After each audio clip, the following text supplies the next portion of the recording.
ओम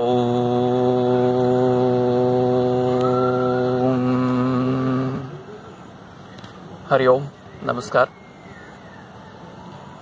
स्वास्थ्य के कुछ सूत्र आज आपसे साझा करता हूं, जो अभी के समय में बहुत ही कारगर साबित होने वाला है और मैं आशा करता हूं कि आप इसका उपयोग अपने दैनिक जीवन में करेंगे। तो सबसे पहले आइए बताता हूं मैं आपको कि कौन सी ऐसी चीज़ें हैं जो आप खाएं, कौन से ऐसे खाद्य पदार्थ हैं जो आप खाएं जो आपको स्वस्थ रखें, आपकी इम्यूनिटी को बूस्ट रखें और आप इस महामारी से बचें। ठीक है, केवल जीवाणु और विषाणु ही नहीं बल्कि ये आपको तमाम आघातों से बचाता है, जो इस प्रकार के इन्फेक्शंस, वायरल्स, तमाम चीज़ें होती हैं, क्योंकि ये आपकी इम्यूनिटी को बूस्ट करता है। ठीक है, तो इस क्रम में सबसे पहला जो खाद्य पदार्थ है वो है अदरक। अदरक आपकी इम्यूनिटी को बूस्ट करने में आपकी काफ़ी मदद करता है। खाने की सही विधि आप समझ लें। क्या करना है आपको, लगभग आधी इंच का टुकड़ा यानी कि एक मटर के बराबर आपको ब्रश करने के बाद उसे थोड़ा सा छिल करके और धो करके और चबाना है। गर्म पानी फिर ले लेना है, आवश्यक लगे तो, जो कि थोड़ा सा कड़वा लगता है तो आप देख लें। अन्यथा आप उसे क्रश करके एक गिलास पानी में उबालें। उबाल करके पानी जब आधा गिलास बच जाए, ठीक है, तो फिर आप उसे छान करके पी लें। ये पहला होगा। दूसरा मैं आपको बताता हूँ, वो है काली मिर्च। 3 से 5 काली मिर्च के दाने आपको प्रतिदिन चबा करके उपयोग में लेना है, खाना है उसे। यदि किसी प्रकार के स्किन डिजीजेस होती हैं आपको या है, ऑफ कोर्स नो डाउट आपको इम्यूनिटी के लिए तो ये हेल्पफुल है ही है, लेकिन यदि स्किन डिजीजेस भी हैं और इस तरह की कोई समस्या है तो उसमें आपको काफ़ी मदद करेगा ये। ठीक है, 15 से 21 दिन आप इसका सेवन करें, आपकी इम्यूनिटी को बूस्ट करेगा, साथ साथ स्किन डिजीजेस से बचाएगा। अब इस क्रम में मैं आपको एक काढ़े का सूत्र बताता हूँ। ये बहुत इसेंशियल है, ये बहुत आवश्यक है। ठीक है, तो इसमें क्या करना है आपको, लगभग 3 से 500 ml पानी यानी कि 1 पाव से आधा लीटर पानी लेना है आपको, और उसमें लगभग 50 ग्राम गुड़ लेना है, 10 से 11 तुलसी की पत्तियां लेनी है। ठीक है, और छोटा टुकड़ा लगभग 1 से 1.5 इंच का क्रश किया हुआ अदरक का लेना है। 10 से 11 काली मिर्च के दानों को ऐसे थोड़ा कूट करके और उसमें मिलाना है।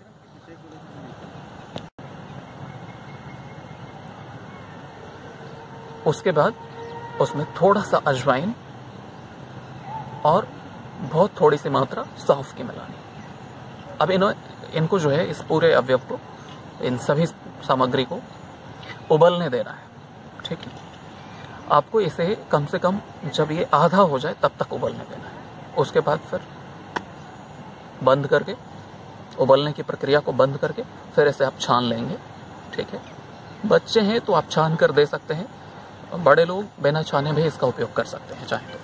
ठीक है, ये काढ़ा आपके दैनिक जीवन में काफ़ी लाभ देने वाला है। आपको केवल इम्यूनिटी ही बूस्ट नहीं करेगा बल्कि आपको तमाम तरह के रोगों से बचाएगा और आपके शरीर को स्फूर्ति से भर देगा, काफ़ी ऊर्जा देगा, थकान मिटाएगा, आपकी रक्त परिसंचरण को ठीक करेगा, ब्लड सर्कुलेशन को पूरी बॉडी में ठीक करेगा, नॉर्मल फैटीग, थकान, इन सब को दूर करेगा, अनिद्रा को दूर करेगा। आपको इसका सेवन या तो सुबह करना चाहिए या फिर बेड टाइम पे, ठीक है, सोने से ठीक पहले। अब आता हूं उन 2 प्राणायामों पर जिनकी मैंने बात की। मैं विधि बता देता हूं। पहला अनुलोम विलोम प्राणायाम।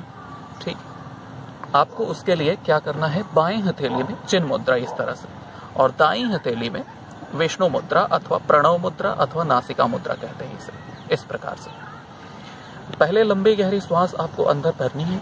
उसके बाद दाईं नासिका को ऐसे अंगूठे से बंद कर लेंगे। बाएं से श्वास को धीरे धीरे खाली करें।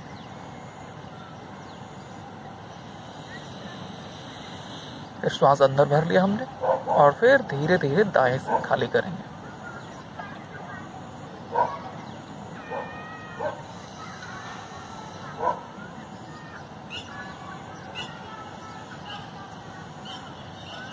ये हमने एक राउंड पूरा किया। इस प्रकार से आपको कम से कम 27 राउंड्स करना है, 27 बार करना है इसका अभ्यास। 3 मुख्य बातें हैं इसमें। पहला, आपका कमर गर्दन बिल्कुल सीधा होगा।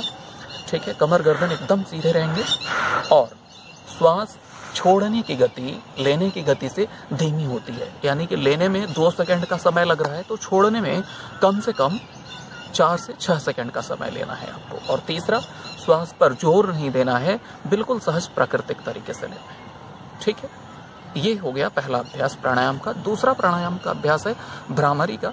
बहुत ही सामान्य है, बहुत ही सरल है। इसका अभ्यास सभी लोग कर सकते हैं। अनुलोम विलोम का भी अभ्यास सभी लोग कर सकते हैं। मैं वही अभ्यास बता रहा हूं आपको जो सबके लिए सामान्य रूप से लागू होता है। भ्रामरी प्राणायाम के अभ्यास में आपको क्या करना है, 2 मुद्राएं धारण करनी है। पहली तो ये चिन्ह मुद्रा, दोनों हथेलियों में इस तरह से और अपने घुटने पर रख लेंगे कलाइयों को। और दूसरी मुद्रा है खेचरी मुद्रा। जीह्वा के अग्रभाग यानी आपके जीभ की सबसे अगला हिस्सा जो है वो ऊपर जाकर के तालू में टच करेगा। और फिर आंखें बंद रहेंगी, लंबी गहरी श्वास के साथ भ्रमर की तरह गुंजन करेंगे आप। लंबी गहरी श्वास भरें।